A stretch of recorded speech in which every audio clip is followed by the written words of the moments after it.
네, 안녕하세요. 불영입니다. 자, 일단 오늘 제가 제목을 올려놨던 부분이 아파텔, 빌라 관련된 부분을 가지고 이야기를 할 건데요. 아파텔과 빌라가 이렇게 해서 앞으로 어떻게 된다, 뭐 이런 이야기보다는 앞으로 여러분들이 어떤 부분에 신경을 쓰고 지켜봐야 되는 부분인지, 그리고 관심이 떨어졌다는 얘기는 오히려 시장 가격이 싸졌다는 얘기이기 때문에 그런 부분들을 조금 더 신경을 쓰는 게 맞다. 이런 부분을 가지고 한번 이야기를 좀 해보려고 합니다.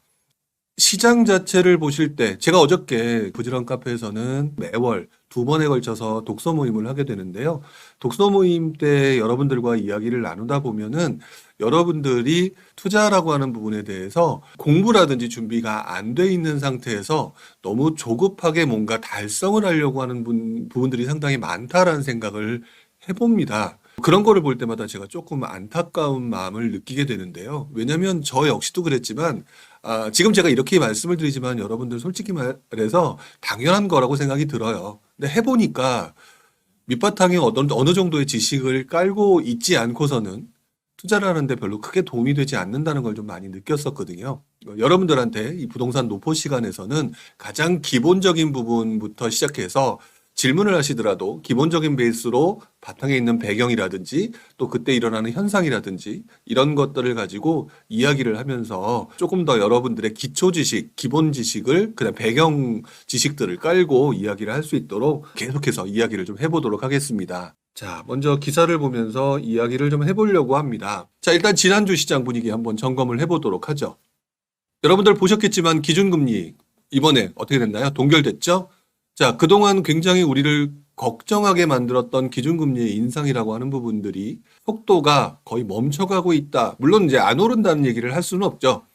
하지만 분명한 거는 지금 현재 시장 상황이 그다지 좋지 않고 뭐 무역수지 적자 이런 얘기도 계속 나오고 있기 때문에 기준금리 관련된 부분이 어느 정도 올라가기는 좀 어려운 상황에 만들어지고 있습니다. 자, 그렇다 보니까 이렇게 얘기가 나오죠. 기대감 도는 부동산 시장.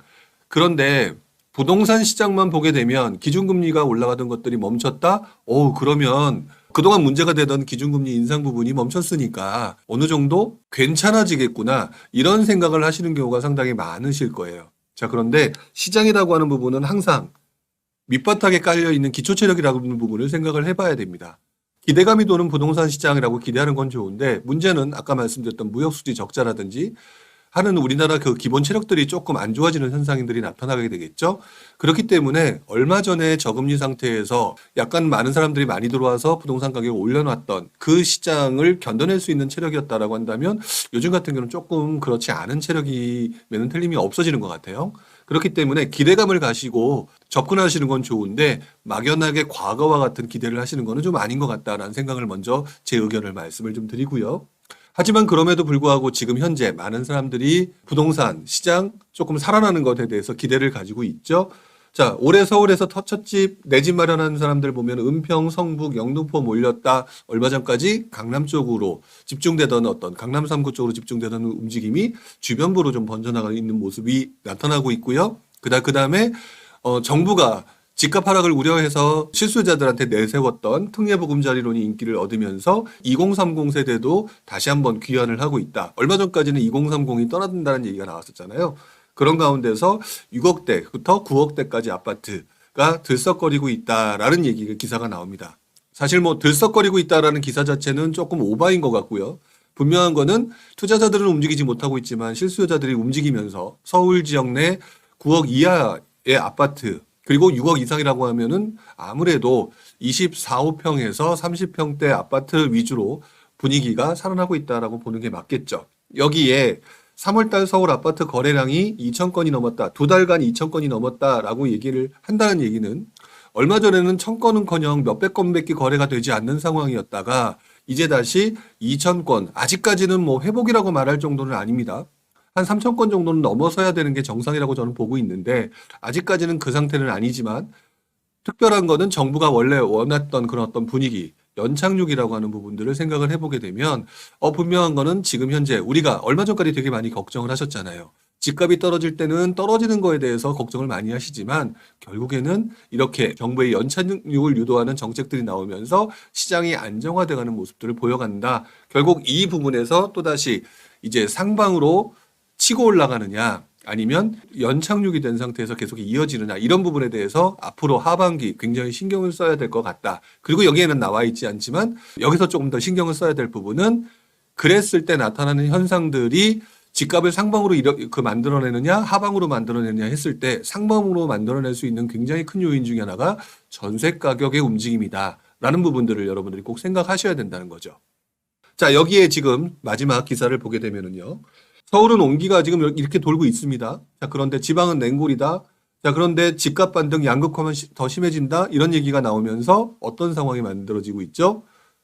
지방을 더욱더 들어가지 않게 만들어놓은 그런 현상들이 나타나고 있죠. 자, 그렇다면 어떤 부분이 나중에 만들어지게 될까요? 생각을 해봐야 된다. 그랬을 때는 자연스럽게 지방주택에 관련된 대책이 나올 수밖에 없는 그런 부분들로 흘러가게 될 거다. 일단은 큰 그림으로는 그렇게 보여집니다. 왜 그러냐면 여러분들이 마음이 조급하다고 그랬죠. 시장을 길게 보지 못했다고 그랬죠. 그러다 보니까 지금 당장의 상황에 따라서 굉장히 걱정들을 많이 하시게 되는데 시장이 좋지 않았다가 움직일 때는 굉장히 천천히 움직이게 됩니다. 그렇기 때문에 올 하반기까지는 이러한 상태로 계속 이어지지 뭐 갑자기 급등을 한다거나 그런 상황이 나타날 가능성은 별로 없을 거예요. 이런 상황에서 여러분들이 집을 사게 만드는 또는 관심을 갖게 만드는 이런 정부 정책이라든지 기타 시장 환경들이 만들어져야 되는데 그 부분에 있어서 아까 제가 말씀드렸던 전세 가격 상승이라든지 서울은 지금 정부 입장에서 성공을 한 거예요. 성공을 했는데 지방이 지금 굉장히 좋지 않은 상황이다라고 했을 때는 그렇다면 서울에서 대해서 했던 것처럼 지방에도 무언가 메리트를 주면서 지방 자체도 급락을 하는 부분들을 막아야 되겠다라고 하는 부분들이 만들어지게 되겠죠. 그 부분이 바로 나오는 것이 아니라 또 띄엄띄엄 정부 정책들이 나오게 되면서 시장들을 차근차근 안정화시켜가는 연착륙을 시켜가는 과정으로 이어지게 된다. 이런 흐름들은 그동안 수십 년간 정부가 해왔던 공통의 패턴들이기 때문에 여러분들이 그동안 이런 것들에 관심이 없어서 몰랐다면은 이제부터는 그런 분들을 꼭 기억을 하셔야 된다. 이렇게 말씀을 좀 드려야 될 것 같습니다. 자, 그 다음에 또 다른 기사를 한 번 더 찾아볼까요? 자, 여러분들 중에서 제가 블로그나 이런 것들을 보니까 이번에 토지거래 허가제가 해제될 것이라고 본 분들도 상당히 많고요. 토지거래 허가제가 연장될 것이라고 본 분들도 상당히 많았죠. 자, 그런데 저 같은 경우는 토지거래 허가제가 연장될 거라고 본 사람 중에 하나였던 거는 아마 라이브 방송을 들으시면서 알고 계실 겁니다. 자, 그런데 결국에는 토지거래 허가제 연장이라고 하는 부분이 결국 진행이 됐죠. 자, 이런 부분들 기사는 뭐 별도로 보지 않겠습니다. 이 부분은 좀 간단하게 넘어갈 부분인데 왜 그러느냐? 결국에는 지금 현재 서울의 분위기가 괜찮아졌단 말이죠. 정부 입장을 잘 한번 생각을 해보시기 바랍니다. 서울의 분위기가 만약에 굉장히 안 좋고 정부 정책들을 계속 던져서 분위기가 굉장히 좋아졌다면은 모르겠는데 나빠졌다면은 무언가 또 하나의 규제 완화가 필요했었을 겁니다. 그럴 때 지금 당장 남아있었던 시기적으로 바로 다음번에 해야 될 부분이 토지거래 허가제의 연장이냐 해제냐 이 부분이었을 텐데 사실상 지금은 서울 같은 경우는 정부의 정책이 어느 정도 성공하고 있는 상황. 자, 그런 상황에서 토지거래 허가제를 풀어주는 경우 다시 한번 시장의 분위기가 달라질 수 있다라고 하는 부분을 여러분이 정부 입장에서도 생각을 할 수밖에 없겠죠. 결국에는 그런 부분이 연장으로 갈 수밖에 없었을 거라고 보여지고요. 이 부분은 항상 정부 정책이라고 하는 이 공통의 움직임의 패턴들을 생각해 보게 되면 연장이 될 수밖에 없었다라고 생각하시는 게 맞을 것 같습니다. 물론 그 지역 해당 주민들은 굉장히 화가 나셨을 거라고 생각이 들죠. 하지만 정부가 어떤 특정 주민의 입장들을 어느 정도는 고려하지만 모든 것들을 고려하지는 않겠죠. 자, 그러다 보니까 아마 이번에도 1년간 연장을 했던 것 같고 아마 이 부분이 다시 연장이 아니라 해제가 되는 상황에 대해서는 그 시점의 시장 분위기에 따라서 다시 결론이 될 가능성이 높다라는 부분들을 꼭 생각을 해보셨으면 좋겠어요. 자, 그 다음에 어떤 분이 이런 말씀을 해주셨네요. 6월에 대치동도 토지거래 허가제가 안 풀릴까요? 토지거래 허가제가 풀릴까 안 풀릴까는 나는 대치동이 풀리냐 안 풀리냐로 접근을 하고 있죠. 하지만 정부 입장에서 한번 생각을 해봐야 될 것 같습니다. 정부 입장에서 시장이 살아나고 있다. 아까 말씀드렸던 거랑 똑같아요. 정부의 목적이 뭐냐? 부동산 시장의 안정화, 정상화라고 봤을 때는 자연스럽게 지금 현재 시장 분위기가 서울이 살아나고 있다는 기사가 계속 나오고 있잖아요. 자, 그런 경우에는 저는 개인적으로 토지거래 허가제 부분은 쉽사리 풀리지 않을 거다라고 하는 부분들을 꼭 기억하셔야 된다. 그리고 풀리면 좋고 안 풀리는 것을 베이스로 가서 판단을 해야 되는 거고요. 풀리면 좋지만 안 풀려도 그거에 대해서 어떻게 대처를 해야 될 것이냐라고 하는 부분들을 생각하는 게 맞는 거지 이게 언제 풀릴까요라고 접근을 하게 되면 답이 없죠. 답답할 수밖에 없다라는 걸 또 생각을 해보셔야 될 것 같아요. 자, 그 다음에 지금 제가 옆에 보여드렸던 거 분양권 관련된 부분. 분양권 관련된 부분은 지난번에 한번 좀 더 세부적으로 얘기를 했던 적이 있습니다. 이번에도 조금 간단하게 넘어가야 될 것 같은데요. 그래서 세 번째 기사. 분양권 전매 제한 완화. 서울 아파트 분양권 전매 다시 활성화될까? 라고 얘기가 나왔죠. 자, 근데 마지막 기사를 보게 되면요. 분양권 전매 제한 풀렸지만 실거주 의무가 발목을 잡고 있다. 정부가 뭐 실거주 의무와 관련된 부분을 풀어주려고 한다는 거는 뭐 익히 다 알고 계실 것 같아요. 근데 정부 서로 정책들을 담당하는 여야 간의 어떤 협의가 지금 제대로 되지 않아서 이런 부분들이 발생이 되고 있죠. 분명한 거는 지금 현재로서는 좀 애매할 것 같아요. 이 실거주 의무가 해결이 되지 않으면 이 뭐 던진다고 하더라도 누가 살 사람도 없고 던지기도 애매하고 이렇기 때문에 활성화된다라고 보기는 좀 어렵습니다.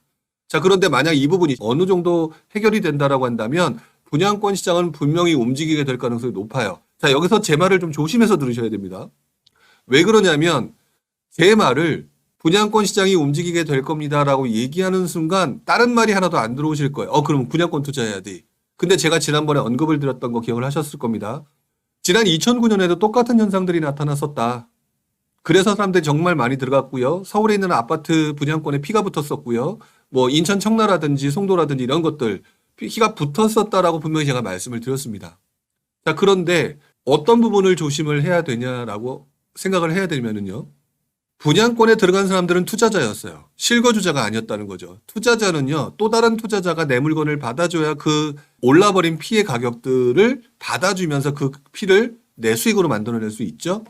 근데 만약 투자자가 움직일 수 없는 환경이 만들어지게 되잖아요.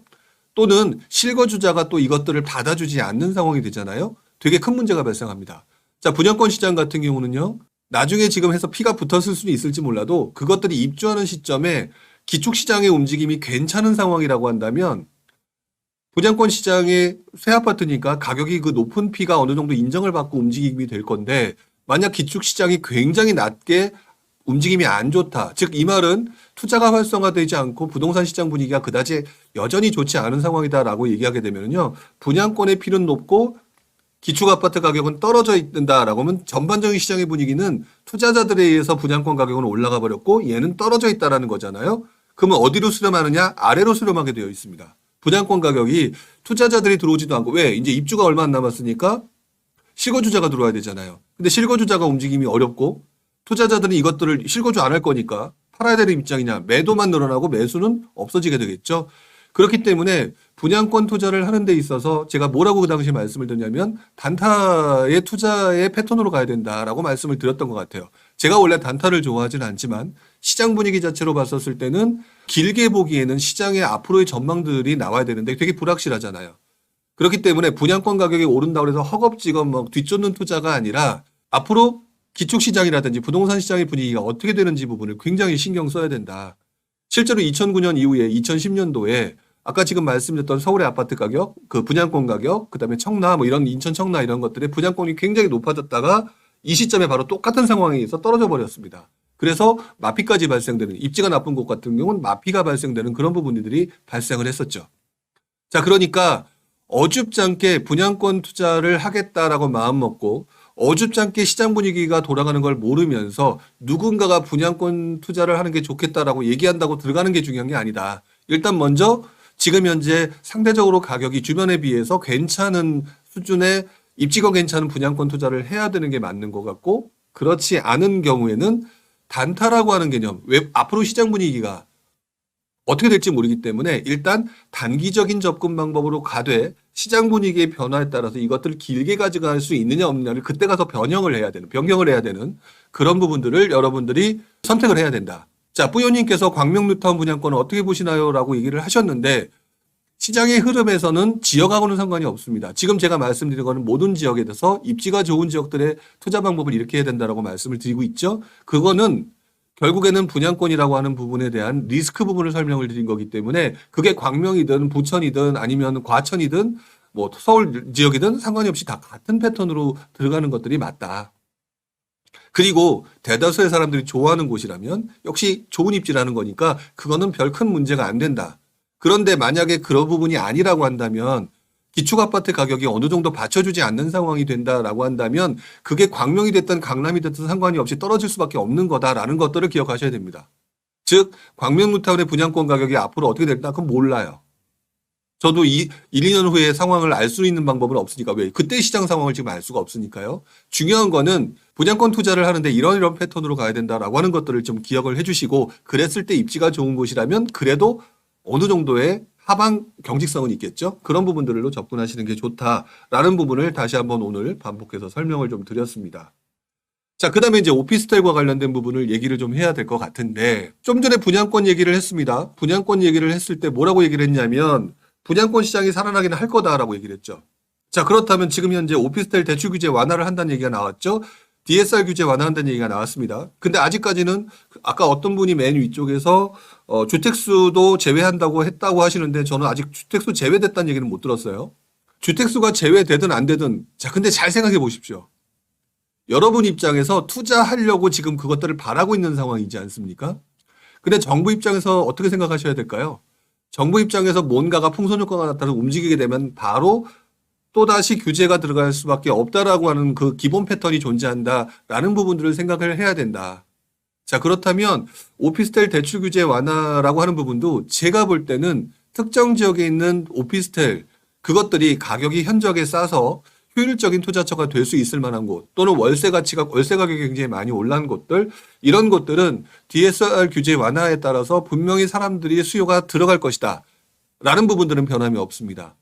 실제로 2009년도 그러니까 요즘 들어서 제가 2009년 얘기를 많이 하는데요. 지금 상황이 2009년과 상당히 비슷하기 때문이라고 저는 생각을 하는데 2009년 하반기 부분에 당시에도 오피스텔 투자 붐이 일었던 적이 있었습니다.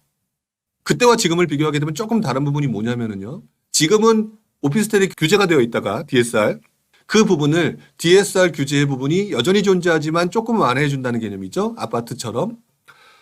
그런데 그때는 DTI 규제라고 하는 부분이 존재하고 있었는데 오피스텔 자체가 DTI 규제에서 완전히 배제되어 있었던 상황이었어요. 그렇다면 투자 환경이 어떤 데가 더 좋냐? 그때가 훨씬 더 좋았습니다. 왜? 대출하는데 아무런 문제가 없었다는 얘기가 되잖아요. 쉽게 표현하자면. 자, 그랬던 상황이었는데 그 시점에 오피스텔 투자들이 갑자기 붐을 일으면서 사람들이 굉장히 많이 들어갔고요. 오피스텔을 싸게 살 수 있는 방법 중에 하나인 경매에도 역시 오피스텔 붐이 일어났던 현상들이 있었습니다. 자, 그런데 오피스텔이 본질 가치라는 게 존재를 하죠. 아파트와 오피스텔을 생각을 해보게 되면 어떤 부분이 발생하게 되느냐? 아파트 가격이 싸지면 오피스텔 가격이 싸진다 하더라도 오피스텔보다는 아파트로 먼저 관심을 가질 수밖에 없는 본질 가치를 가지고 있죠. 즉 바꿔 말하면 이번 시장에서 여러분들이 오피스텔과 아파트과 그다음에 생숙 지산 경험해 보셨던 것처럼 대체재 투자 시장의 움직임은 아파트 시장의 움직임에 따라서 상당히 큰 영향을 받는다라고 하는 것들을 상당히 많이 느끼셨을 거예요. 결국 이 부분을 조합해서 얘기를 해보게 되면 오피스텔 대출 규제가 완화가 됨으로 인해서 DSR 규제 완화가 됨으로 인해서 누군가는 투자자들이 분명히 들어가면서 그 지역의 움직임들이 강해질 거다라고 하는 부분들은 변함이 없습니다.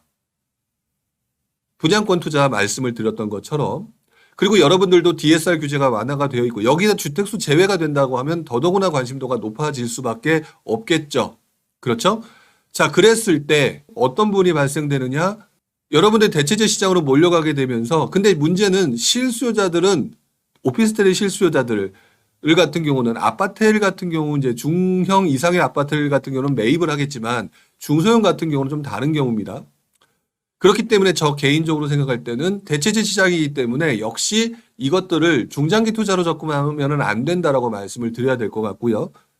그리고 자금이 부족해서 들어가시는 실수요자라면은 어느 정도 괜찮다. 입지가 좋은 곳이라면 왜 그러냐면은 지금 현재는 아파트과 아파트의 차이가 많이 사라져 버렸기 때문에 그런 투자로 접근하는 것은 상당히 괜찮다라고 보겠지만 결국 아파트 시장이 움직임이 강해졌을 때는 오피스텔은 찬밥의 경우가 나타날 가능성이 높다라고 하는 부분들을 꼭 기억하셔야 된다는 거죠. 자, 제 말이 좀 이해가 되시는지 안 되는지 잘 모르겠는데 이 부분을 꼭 기억을 해 주셔야 됩니다. 여기에 오피스텔이라고 하는 부분들이 지난 2009년도에는 DTI 규제가 배제되어 있던 시장에서 어느 쪽으로 투자자들이 접근했느냐? 아파텔보다는 중소형 오피스텔로 접근을 합니다. 왜 그랬냐면 이미 이전 시장이 투자자들이 굉장히 많이 투자를 해서 돈이 좀 많이 몰려있는 상황이었죠. 돈이 부족했던 상황이라는 거죠. 돈이 부족했던 사람들이 투자를 해야 되겠고 그러니까 거기에 해당되는 것들에 찾아서 움직이다 보니까 중소형 오피스텔로 움직이는 모습들로 많이 나타납니다. 개인적인 생각으로는 이번에도 아직 좀 더 상황은 지켜봐야 되겠지만 규제 완화가 됐었을 때 만약에 실수요자들은 아파텔 쪽으로 접근을 하겠지만 투자자들은 월세 가격은 올라가고 입지는 좋은데 가격이 크게 떨어진 입지 좋은 지역에 있는 중소형 오피스텔로 접근할 가능성이 조금 더 높지 않을까라는 생각을 하게 된다는 것이죠. 그렇기 때문에 시장 환경에 따라 달라지는 이 부분들을 지금 좀 어느 정도 뭉뚱그려서 설명을 해드렸던 것처럼 여러분들이 접근할 때도 분양권 설명했던 것처럼 길게 투자로 접근하기에는 좀 애매한 시장이 오피스텔 시장이다라는 거를 첫 번째 기억을 하셔야 되고요. 두 번째, 실수요자라면 자금이 부족해서 아파텔로 가는 거에 대해서는 뭐 입지가 괜찮은 아파텔로 가는 거에 대해서는 오케이. 하지만 인정을 하자. 왜? 아파트 시장이 움직이게 되는 경우에는 분명히 조금은 찬밥 대우를 받을 수 있다라는 점. 자, 그리고 투자자들의 자금이 부족해 있는 상황들이기 때문에 중소형 시장으로 접근할 수 있는 가능성이 높고요. 이랬을 때는 기본적인 대체재 시장이라는 특성상 너무 중장기적인 투자 접근 방법을 가지게 되는 경우에는 별로 투자처로 좋지 않을 것 같다라고 생각을 하고 여러분들이 어떤 전략을 펼쳐야 될 거냐라는 생각을 하셔야 됩니다. 그렇다면 만약 저 같으면 그렇다면 지금 현재 사람들이 선호할 만한 오피스텔이 어디가 있느냐 아파텔 중에서 그래서 충분히 여기에 산다고 하면은 사람들이 인정할 만한 정도의 아파텔 입지다 이런 부분이냐 아니냐를 선택을 하셔야 될 것 같고요. 중소형을 선택을 하셔서 투자를 해야 된다라고 했을 때는 월세 가격은 올랐는데 입지에도 불구하고 가격대가 떨어져서 상당히 임대 수익률이 높게 나와 있는 지역들이 분명히 서울 예를 들어서 오피스텔들이 밀집되어 있는 지역들에서는 분명히 존재할 겁니다. 이런 쪽으로 접근하셔서 그쪽에 길게 보는 투자가 아니라 조금 짧게 보는 투자로 접근하시는 방법이라면 도움이 되지 않을까. 물론 임대사업자로서 길게 보는 투자를 하시는 분들은 좀 더 다른 개념이겠죠. 그런 부분들을 생각해 보시는 게 맞지 않을까라는 말씀을 좀 드립니다. 자, 그 다음에 또 한 가지 제가 좀 눈여겨보는 것 중에 하나가요. 바로 빌라 시장입니다. 자, 빌라 시장을 보게 되면 여러분들 어떤 생각을 하시는지 모르겠어요. 자, 지금 현재 빌라 시장에 대해서 뉴스 기사를 보게 되면 하나도 좋은 기사가 나오는 게 없습니다. 그래서 일반인들은 어떤 행동을 하게 될까요? 일반인들은 당연히 투자할 생각을 하지를 않거나 엄두를 내지를 않죠. 근데 투자를 오래 하신 분이거나 투자의 규제를 자세히 보시게 되면 이것들을 많이 들어보셨을 거예요. 역발상이라고 하는 부분으로 접근하신 분이 상당히 많을 겁니다. 일단 먼저 지금 현재 나타나는 문제점을 한번 보도록 하죠. 자, 무너지는 빌라 시장이라고 제가 쓰고 얘기를 하고 있는데 첫 번째, 매매된 집의 10채 중에 8채는 아파트예요. 빌라 아무도 안 산다는 거죠. 그렇죠? 더더구나 세부담을 어느 정도 낮추면서 아파트에 몰리고 있다. 대체재 시장이기 때문에 그렇습니다. 2월 달에 전국 주택 거래가 82.5%가 아파트다. 위에서 나온 기사랑 같은 거죠. 빌라는 역대 최저다. 역대 최저로 거래가 안 되고 있다라고 얘기를 하게 되면 무슨 말일까요? 이걸 역으로 얘기하게 되면 가격이 역대 최저의 가격으로 떨어져 있는 상황이라고 보는 게 맞는 거겠죠. 자, 그렇다면 여기서 역발상이라고 하는 부분으로 접근할 수 있는 방법이 하나가 나오게 됩니다. 왜? 싸게 사서 비싸게 팔 수 있다라고 하는 싸게를 만족시킬 수 있는 시장이라는 거죠. 문제는 여러분이 두려워하기 때문에 못하는 건데 자, 빌라는 항상 아파트의 대체재라고 말씀을 드렸죠. 아파트의 대체재인 시장이기 때문에 이 아파트의 대체재가 움직이는 시장들을 한번 생각을 해봐야 됩니다. 언제 움직이게 되는지 한번 생각해 보신 적이 있을까요? 저는 크게 두 가지라고 생각을 하거든요. 첫 번째는요, 아파트 가격이 엄청나게 오를 때입니다. 바로 얼마 전의 모습이죠. 얼마 전의 모습에 아파트 가격이 너무 많이 오르니까 여러분들이 살 데가 없었죠. 자, 그런데 수도권이라든지 다른 곳으로 갈 수가 없는 상황이었다라고 하는 분들은 아마도 아파트보다는 서울에 있는 빌라로 접근하시는 분들이 상당히 많았을 겁니다. 대체재 시장이니까. 자, 두 번째 어떤 경우 때 빌라로 움직이게 되느냐라는 생각을 해보게 되면은요, 전세 가격 상승 때입니다.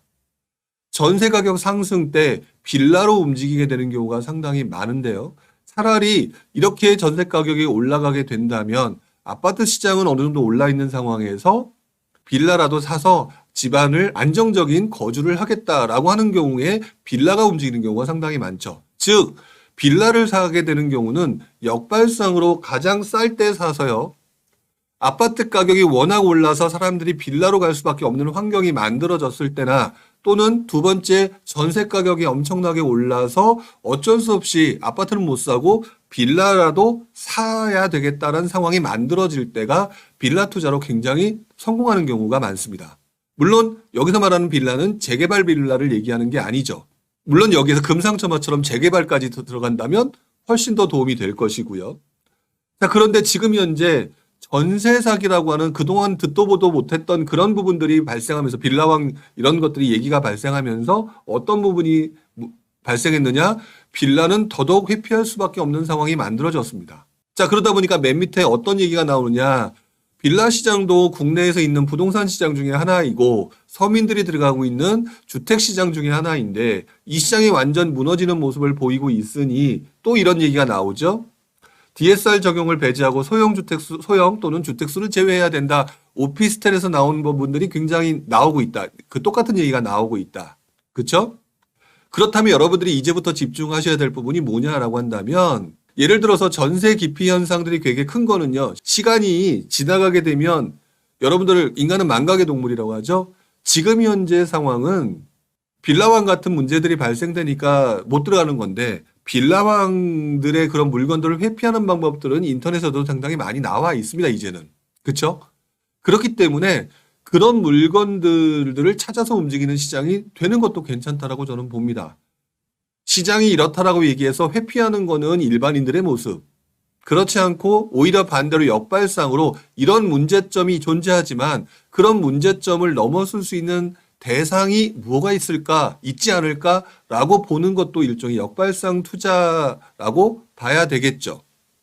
그렇기 때문에 시간이 지나면 어느 정도 해소가 될 가능성이 높고요. 더더구나 제가 얼마 전부터 언급을 하고 있는 전세 가격 상승 가능성, 여러분들 그동안 몇 개월 동안 걸쳐서 지금 듣다 보니까 제가 올 하반기 전세 가격 상승 가능성을 눈여겨보세요라는 말씀을 좀 드렸거든요. 그러면 제가 아까 말씀드렸던 빌라 투자에 있어서 굉장히 도움이 되는 어떤 그런 포인트. 첫 번째 아파트 가격이 급등했을 때, 그다음에 전세 가격이 급등했을 때 이 부분을 생각하게 되면 여러분들이 제가 지금 얘기한다고 지금 당장 가서 빌라 사라는 얘기가 아니지 않습니까?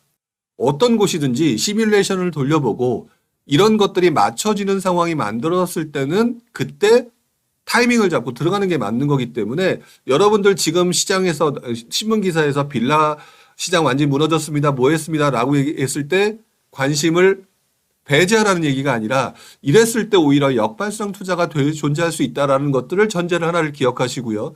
이제부터는 전세 가격의 움직임이라든지 그다음에 그렇다면은 지금 빌라와 같은 그런 어떤 사태로 인해서 전세 기피 현상이 발생됐으니까 이 부분들을 어떻게 해결을 해야 될 건지 이런 부분들에 대해서 조금 접근을 해볼 필요가 있다라는 생각을 해봅니다.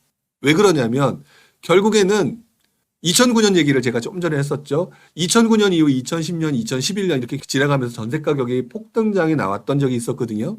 그때부터 다시 재밌는 현상이 나타나게 되고요. 그때 나타났던 현상이 빌라 건설이 급격히 늘어납니다. 왜? 집은 안 사고 비싸니까 안 사고 또는 전세 가격이 올라가는 상황이니까 사야는 되겠는데 오래된 집은 들어가기 싫고 이러면서 빌라 같은 경우들이 짓는 사람들이 많이 늘어나기 시작했었죠. 그래서 지금 현재 상황이 앞으로 계속 이렇게 될 거다 이런 생각 제발 하지 않으셨으면 좋겠습니다. 시장은 계속 돌고 돌고 순환합니다. 그러니까 지금 현재 빌라 시장 같은 경우는 거의 초토화됐다. 그렇다면 여기에 분명히 틈새가 있을 가능성이 높고요. 내가 어쩔 때 타이밍을 잘 맞춰줄 수 있느냐 그 부분을 생각해 보실 필요가 있다는 거. 투자자는요. 내가 좋아하는 것들이 언제 오를까를 기다리는 게 중요한 게 아니라 어떤 상품이든 편식하지 않고 싸게 사서 비싸게 살 수 있는, 비싸게 팔 수 있는 그런 환경이 언제인지에 대한 고민을 계속 해가면서 남들이 움직이지 않을 때 먼저 들어가는 역발상의 투자라고 하는 부분이 가장 알고 보면 효율적인 투자라고 판단할 수가 있다는 것입니다. 자, 이 부분을 여러분들이 꼭 기억을 하시고 지금 현재 나오고 있는 그 신문 기사의 부정적인 요인들을 잘 보시면서 예를 들어 전세 사기와 관련된 부분에 대해서 정부가 어떤 대책들이 계속 나오는지 또는 그러면서 여러분들 시야에서 점점 빌라에 대한 부정적인 부분이 사라져가고 있는지 이런 부분들을 계속 생각을 해 보셨으면 좋겠어요. 왜? 제가 본 20여 년 동안 빌라의 움직임이든 아파트의 움직임이든 계속 반복적으로 일어났고요. 여러분들은 계속 망각의 동물이었더라. 이거는 변함이 한 번도 없었습니다. 이 부분들을 여러분들이 꼭 기억을 해주셨으면 좋겠네요. 자, 이제부터는 여러분들의 질의응답을 받는 그런 부분들을 한번 해야 되겠죠? 자, 첫 번째, 미래이님이 이런 질문을 하셨습니다. 초기 재개발을 추진하는 빌라들 상승이 있을까요? 라고 얘기를 하셨는데 아직 공부가 조금 부족하지 않나라는 생각을 좀 먼저 해봅니다. 왜 그러냐면 초기 재개발이 어떤 움직임을 보이는지를 모르기 때문에 초기 재개발 추진 빌라들이 오를까요? 라는 가장 기본적인 질문을 하고 계신 것 같아요. 자, 먼저 가장 기본적인 원리부터 먼저 설명을 좀 드리도록 하겠습니다. 초기 재개발과 후기 재개발 중에 여러분들은 돈의 구애를 받지 않는다면 무엇을 살까요? 당연히 후기 재개발, 관리천문인가 나서 이주가 얼마 안 남은 재개발 빌라들을 먼저 사게 될 겁니다. 그렇죠? 당연한 거라고 보실 거예요. 자, 그런데 초기 재개발은 언제 될지 모르기 때문에 불확실성 때문에 평상시 여러분들은 못 사는 물건들입니다. 불확실성 때문에 아무도 못 사는 이 초기 재개발 이 물건들이 여러분들이 접근하기 두려워하니까 안 오르거든요. 근데 이 물건들이 언제 오르냐라고 하는 시점들이 존재하는데 언제 오르냐? 후기 재개발, 아까 말했던 재개발이 이제 거의 이주가 임박해 있고 관처가 임박해 있는 그런 물건들이 너무 비싸서 더 이상 내가 건드리지 못할 때 여러분들이 대체재를 찝쩍거리게 되는 상황이 만들어지죠. 그래서 초기 재개발을 추진하는 빌라들의 상승이라고 하는 개념은요, 자연스레 상승장 후반부에 나타나는 현상들입니다. 그렇죠? 자, 그런데 미래인님께서 질문하신 초기 재개발을 추진하는 빌라들 상승이 있을까요? 라는 현재 시점이 과연 어떤 시점일까요? 상승장 후반부를 지나 많은 사람들이 이제 가격이 너무 많이 올랐어. 그보다 또 금리까지 올라서 분위기가 되게 안 좋아졌던 상황이죠. 자, 그런 상황에서 초기 재개발은 당연히 많이 떨어졌고요. 그 다음에 후기 재개발이라고 제가 표현했던 관처라든지 이주 중인 그런 것들도 많이 떨어졌다. 자, 그렇다면 여러분들은 무엇을 살까요? 많이 떨어진 물건 중에 또다시 얼마 남지 않은 물건들을 사려고 하는 성향들이 높겠죠. 그렇기 때문에 초기 재개발을 추진하는 빌라들의 상승이 있냐 없냐를 얘기를 할 때는 자연스레 시장의 흐름과 연동해서 생각을 해야 되는 게 맞고요. 지금은 오히려 후반부에 해당되는 빌라들이 그 재개발 빌라들이 많이 떨어진 물건들을 사야 되는 시점입니다. 그렇기 때문에 초기 재개발이 그러면 사람들이 그 반대쪽에 몰려가는데 초기 재개발이 움직일까요? 안 움직이게 되겠죠. 이것들을 누군가 막 설명을 하면서 이런 메커니즘을 이해 못하는 여러분들한테 막 이상한 소리 해가면서 이렇게 해서 올라갈 거야 라고 얘기를 하는 것들이 많이 존재를 하는데요. 이런 것들은 제가 볼 때는 하지 않는 것들이 맞겠다. 자, 히포님인가요? 청약 실거래 의무 완화가 될까요? 라고 얘기하셨는데 언젠가는 분명히 완화가 될 수밖에 없습니다. 투자를 하는 사람 입장에서 언제 될 거냐를 기대하시는 거라면 어차피 실거래 의무 자체는 지금 이곳저곳 해서 거래가 잘 안 되는 부분이 많기 때문에 분명히 완화가 될 가능성이 높다. 시점은 저도 모르겠고 이런 부분을 생각하셨으면 좋겠어요. 자, 다음 질문 한번 보도록 하겠습니다. KMS님 한번 보도록 할까요? 2020년에 아파트를 매수해서 주택수가 잡혀있는 것이 부담스러운데요. 규제가 완화되면 오피스텔 대출 외에 오피스텔 아파트를 주거 개수에서 빼주는 게 쉽지는 않을까요? 라고 얘기를 하셨죠. 정부의 대책의 기본적인 속성을 보게 되면요, 여러분들한테 모든 선물을 제공하지 않습니다. 모든 선물을 제공하지 않고요. 단계별로 제공을 해주는데 그 단계별로 제공해주는 이유는 부동산 시장이 괜시리 급등할까봐라고 생각하시면 돼요. 자, 그래서 아파트를 매수해서 주택수가 잡히는 게 부담스럽다라는 거죠. 주택수에 잡혀있으니까 사람들이 안 사고 아파트텔 가격이 움직이지 않는다는 거는 정부 입장에서 되게 좋은 거죠. 근데 여러 가지 문제가 발생하고 문제점들로 인해서 아파트텔 시장의 문제가 굉장히 심각해지는 상황이 되기 때문에 대출로 살 수 있게 만들어주는 거예요. 그렇기 때문에 주거 개수에서 빼준다라고 얘기하는 부분들은 개수에서 빼주잖아요. 그러면 실거주자가 움직일까요? 아니면 투자자가 움직일까요? 투자자들 움직이겠죠. 정부가 투자자들 움직이는 걸 싫어할까요? 좋아할까요? 싫어한다는 거죠. 그래서 순차적으로 움직일 가능성이 높다. 또는 풀어준다 하더라도 실거주자가 구입해 있는 것들을 제외하고서 아파트를 투자처로 접근하는 사람들한테 그거를 하기 위해서는 주택수에서 빼주는 부분을 일단 손에 쥐고요. 만지작 하면서 조금 지연할 가능성이 좀 저는 높다라고 생각을 합니다. 왜 그러냐면 그냥 상식적으로 생각해 보세요. 여러분들이 지금 투자할 데 없잖아요. 그런 상황에서 대출도 되지요. 개수까지 빼준다. 여러분 할 것 같으세요? 안 할 것 같으세요? 그거를 우리도 알고 있는데 정부가 모를까요? 그렇기 때문에 규제는 순차적으로 여러분들한테 한아름 선물을 안겨주는 게 아니라 하나씩 감질나게 주게 되어 있다. 그렇기 때문에 순차적으로 움직이게 될 가능성이 좀 높지 않을까 싶습니다. 자, 그 다음에 또 민박진 사장님, 2008년 금융위기 이후에 2009년까지 부양책 등으로 반등장이 있었고요. 다시 재건축을 필두로 과열 등이 보이다 보니까 DTI 규제로 4, 5년간 침체장이 왔습니다. 민박진 사장님께서 공부를 하셨다는 게 바로 이런 거죠. 자, 현재는 2009년 반등장 초기와 비슷해 보이는데 다시 침체장이 왔었을 때 투자자들은 무엇을 준비해야 될까요? 현금을 모으며 시기를 기다리는 게 맞는 건지 하락장의 투자 방법을 공부해야 될지 궁금합니다. 라고 얘기를 하셨는데 어떻게 보면 이게 타겟팅이죠. 미래를 모르는 상황에서 타겟팅은 불가능하다고 저는 생각이 들어요. 지나고 나서 보니까 이렇게 하는 게 맞았구나라고 판단을 복귀를 한 것일 뿐 그때 상황으로 제가 한번 돌아가 보면은요. 저도 참 난감했던 것 같아요. 지금보다 더 지식이 부족했던 때고 그때도 열심히 투자를 하려고 했던 마음이었지만 할 때는 없었고 자 그런 상황에서 지나고 보니까 복귀를 하니까 이런 부분이 있었습니다. 일단 한번 정리를 해보면 2009년도 지금 DTI 규제로 4, 5년간 부동산 침체장이 왔습니다. 라고 표현을 해주셨죠. 이제 나름대로 공부 되게 열심히 하신 건데 문제는 그 시점 DTI 규제가 제 기억으로 2009년 9월인가로 기억을 합니다. 이때부터 어떤 현상이 일어났냐면요. 지금 말씀드렸던 거 DTI 규제로 인해서 DTI 규제 배제돼 있는 오피스텔 시장이 붐이 나타나고요.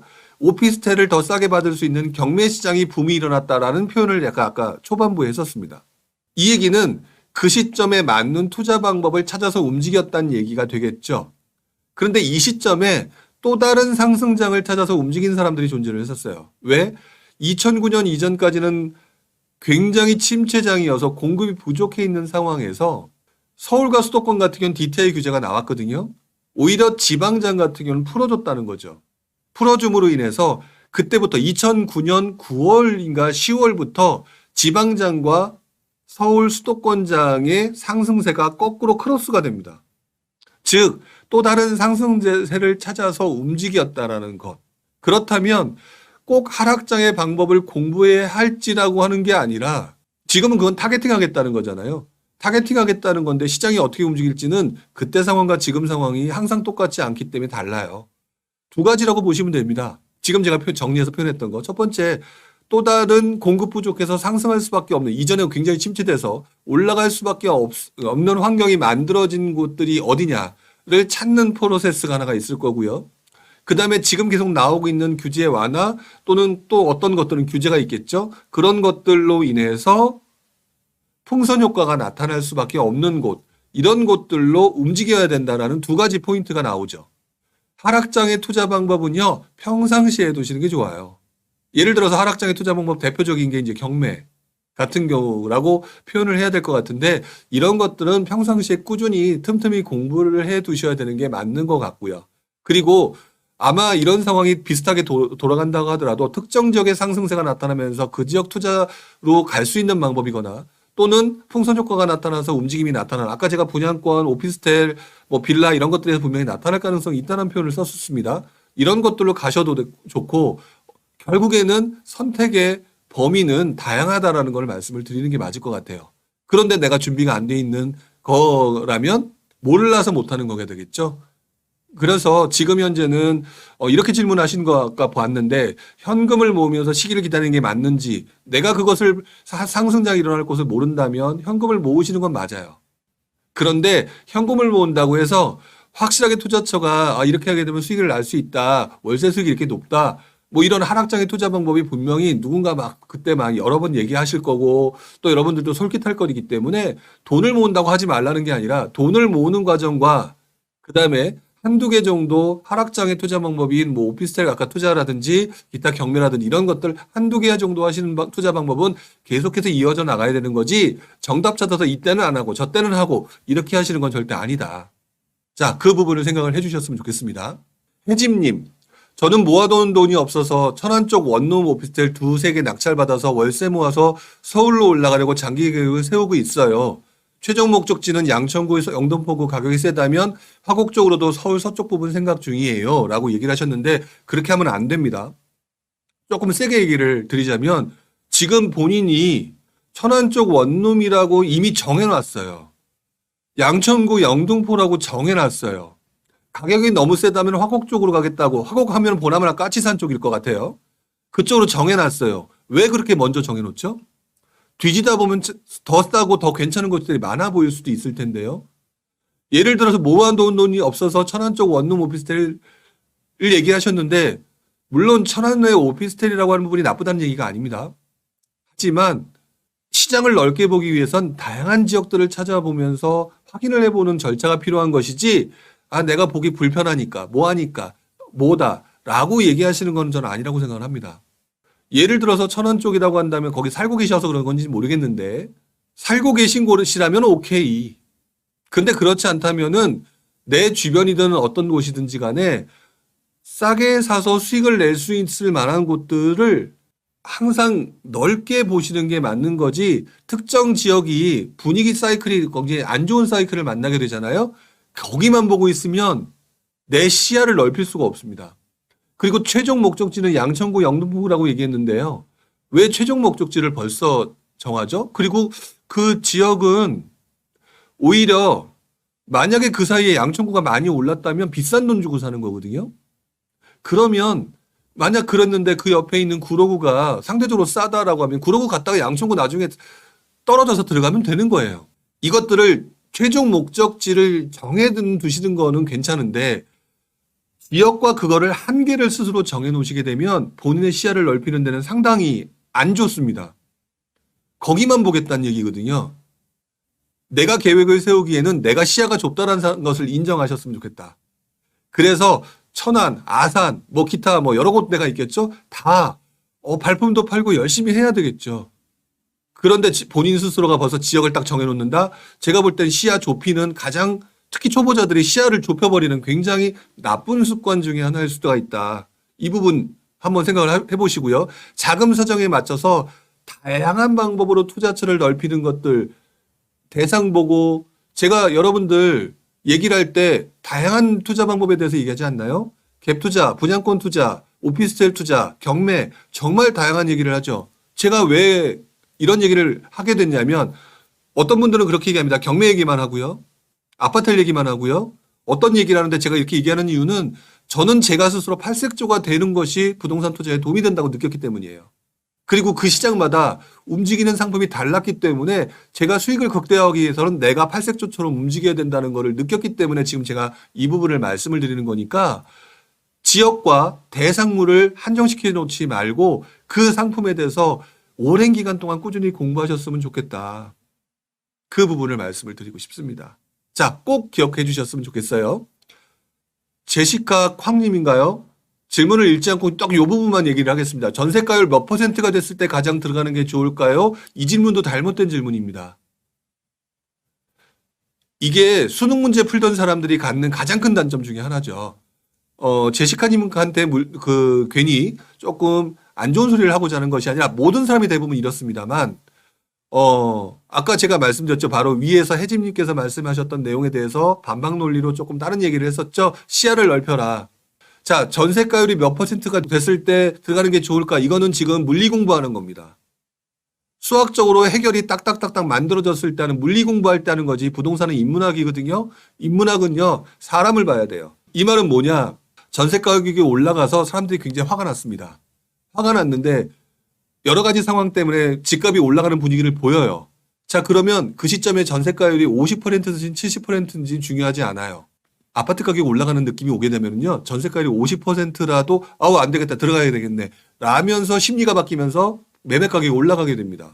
그런데 이거를 갖다 물리학처럼 뭐 75.8% 그때쯤 들어가라 이렇게 말한다? 이거는 부동산 투자를 안 하겠다는 얘기와 못 하겠다는 얘기랑 다름이 없어요. 실제로 많은 사람들이 갭 투자 얘기할 때 7, 80% 얘기를 하죠. 저도 책에서 비슷한 얘기를 좀 쓰긴 했는데 여러분들이 자꾸 그런 걸 원하기 때문에 썼단 말이죠. 근데 여긴 제 방송이니까 더 톡 까놓고 얘기를 해보자면 그런 거 없습니다. 사람들의 심리가 바뀌는 포인트를 잡아야 돼요. 사람들이 그때 상황에 뭐 매매 가격이 엄청나게 올라가는 것 같아서 분위기가 심각하다라고 하면 그게 50이든 40이든 상관없이 매매로 돌아서게 되는 거죠. 실제로 그래서 여러분들이 2008년 금융위기 이후에 나타났을 때는 매매 가격 상승률이 그 전세 가격이 매매가 대비 전세가 비율이 7, 80%가 됐을 때까지도 집을 안 샀어요. 그러다가 도저히 못 찾겠다 해서 7, 80%대 매매로 시장으로 전환되는 상황이 발생됐는데요. 그 이전 장인 2000년대 초반, 90년대 후반에서 2000년대 초반의 매매 가격 상승률, 전세 가격 그 비율을 보게 되면은요. 5, 60%대부터 매매가로 전이되는 모습이 나타났습니다. 자, 그 부분들을 기억하면 몇 퍼센트라고 하는 건 아무 의미가 없다는 거죠. 사람들이 속된 말로 꽂히면 그 당시 상황에 맞춰서 사람들의 심리가 어떤 부분으로 쏠리냐에 따라서 움직이는 것이지, 그리고 그 부분들을 관찰하는 것이지 몇 퍼센트다라고 하는 물리학 법칙 따지듯이 접근하게 되면은 여러분들은 항상 뒤처지게 되어 있다. 그 부분을 생각해 주셨으면 좋겠습니다. 태양달별님 거 한번 읽어보도록 할까요? 청약 준비하러 월세로 옮겼는데요. 최근 나온 것들이 분양가가 너무 높아서 신청하지 못하고 계속 월세살이 중입니다. 내 집 마련을 올해 안으로 해야 될 것 같아 조바심이 들어서 계속 구축을 보고 있는데요. 가진 돈에 비해서 자꾸 욕심만 나는 것 같은데 현실은 아파트, 빌라까지만 밖에 못 살 것 같습니다. 라고 얘기를 하셨습니다. 네, 제가 볼 때는 조금 이것도 좀 세게 얘기를 드려야 되는 부분이 아닐까라는 생각이 들어요. 왜 그러냐면은요. 지금 분양가가 너무 높아서라고 얘기를 하셨거든요.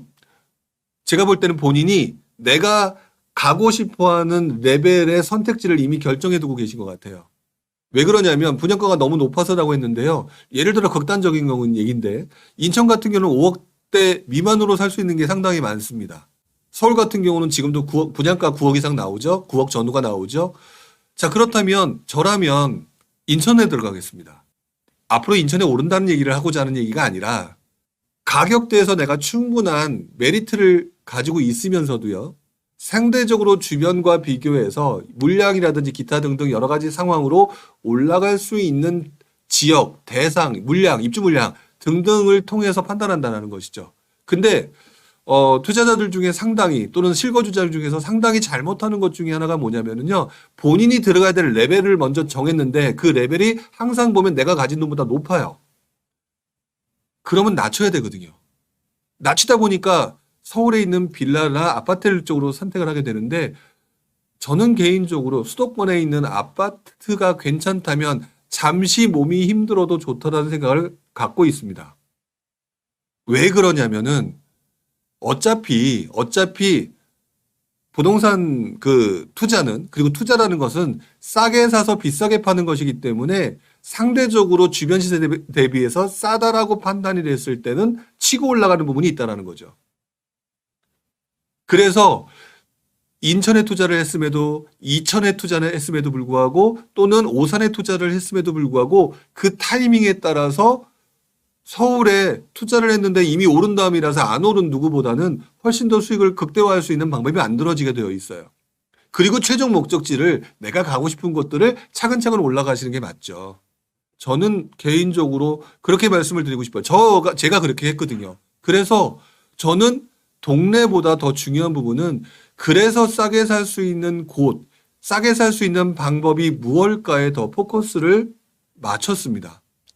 자, 가유애님 거 한번 보도록 할까요? 자, 부산 재개발 3곳을 보유하고 있습니다. 계속 보유한다면 상승 타이밍 만나겠죠? 라고 얘기하셨는데 제일 쉬운 답변은요. 네, 오브콜스 맞습니다. 라고 얘기를 하죠. 근데 저는 거기서 좀 더 나아가서 말씀을 좀 드리고 싶은 게 있어요.